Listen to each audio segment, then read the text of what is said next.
Mickey Meehan for UCCS Athletics. I'm here with head men's basketball coach Jeff Culver. Now, coach, you guys were on the road this weekend. You opened up with Chadron State.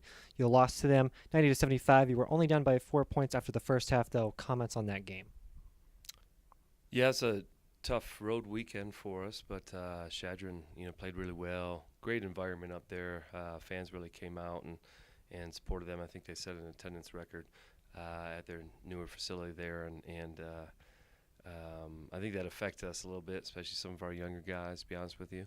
But one of those games where they make a run, we'd chip away at it. I think we even tied it up or retook the lead in the second half, but they came down and hit all the big shots, and we just didn't have enough runs in us, there towards the end, down the stretch, and let one slip away. So tough place to play and tough trip to make in general. And I was proud of our guys' resilience for the most part through that game, but definitely enough mistakes that we can learn from that moving forward next time we play them.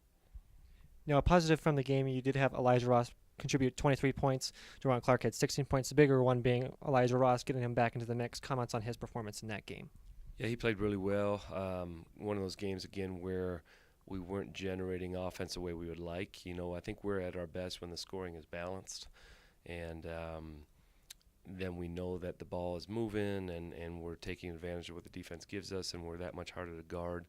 Elijah was able to bail us out when some of that team offense wasn't really working. He was able to make some big shots to sort of keep us in it. But again, I think that we look at that game and we just didn't share the ball like we're capable of, and I think that really hurt us. We never want to have to rely on just one guy for all of our scoring, and I don't think collectively we did a good enough job, sharing the ball.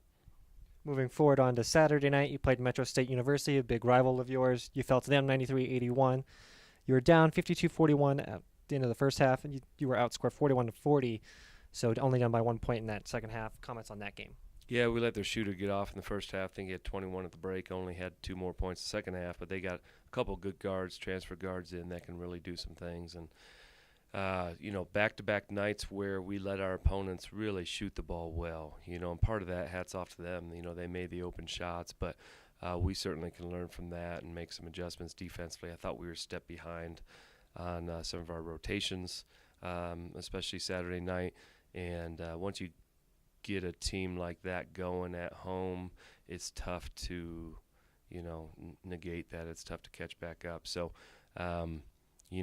both nights, our opponents scored a lot more than we would like to have happen, and hopefully we'll be able to clean that up heading into this weekend.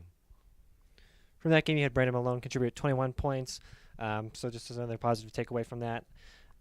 Looking forward, you're heading to New Mexico Highlands, who's third in the conference, and then CSU Pueblo, who's second to last in the conference. Your 10-game win streak was snapped this past weekend. What are you expecting heading into this weekend? Yeah, we're always at the mentality the game in front of us is the most important game of the season, and that's no different than it is right now. So New Mexico Highlands is a good team. They're undefeated at home in conference, and we're tied with them in the rankings right now. We got them twice, between now and the end of the season. And playing at their place is going to be a big challenge for us. They're an explosive team. They're, I think, top 5, last I looked, in the nation. Turnover margin. They get a lot of points off their defense, so we have to take care of the ball. Should be an exciting game from a fan perspective probably to watch, because it's probably going to be up and down a little bit. How we take care of the ball is going to be at the forefront of predictor of our success. And then Saturday, Pueblo team that's had our number the last few years, and I know they're down in the rankings, but that's not a reflection of how much talent they have. They got a lot of guys that can do good things. They got 2 bigs that can score at will, on the blocks and step out and shoot it, and they got good guard play. So Coach Turner does a great job with them. Like I said, I don't remember the last time we've beaten Pueblo, so we got our work cut out for us on this road trip again this weekend. Well, Coach, as always, thanks for joining us. We wish you the best of luck on this road trip. Fans, thanks for tuning in, and go Mountain Lions.